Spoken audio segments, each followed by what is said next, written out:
શરૂઆતના 3 વર્ષમાં આપણે ભીમસિંહભાઈ એને એવા નિયમ રાખેલા કે જો દીકરો કે દીકરીના કોઈ કુટુંબીજન એટલે એના ભાઈ, એના બાપુજી, એની મા જો કોઈ વ્યસન ધરાવતા હોય તો એવા દીકરા દીકરીઓને આપણે પ્રવેશ ના આપવો.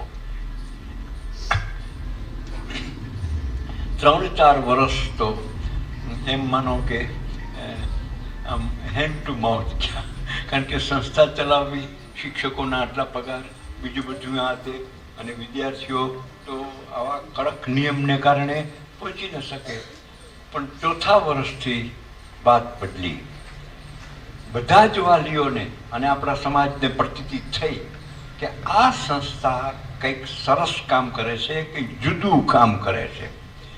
વિદ્યાર્થીઓમાં કોઈ પણ હીન સંસ્કાર, વ્યસન ન ઉતરે, અને એના માતા પિતામાં કદાચ હોય તો એની કોઈ છાયા એની ઉપર ના આવે, એનું ખાસ રક્ષણ રાખીને એક સ્વસ્થ નાગરિક, એક પોતાના પગ ઉપર ઊભો રહે એવો નાગરિક. ભણતર તો છે જ, પણ ભણતરની સાથે સાથે એક સ્વસ્થ નાગરિક. સમાજમાં કાળા ધોળા કરનારા મિત્રો તો ઘણા છે, પણ આપણે શા માટે એવું ન કરીએ કે જે સમાજને કંઈક આપતો જાય, જે સમાજમાં કંઈક નવીન વસ્તુ બને. તો જ એની પર ધ્યાન આપે કે આપણે ખોટી રીતે પૈસા ભેગા નથી કરતા. તો આજે 20-18 વર્ષમાં આપણા ભીમસિંહભાઈ પાસે 4-5 બંગલા હોત, પણ ભીમસિંહભાઈ આજે ભાડાના મકાન મારીએ છે, અને હું માત્ર એક શિક્ષક છું.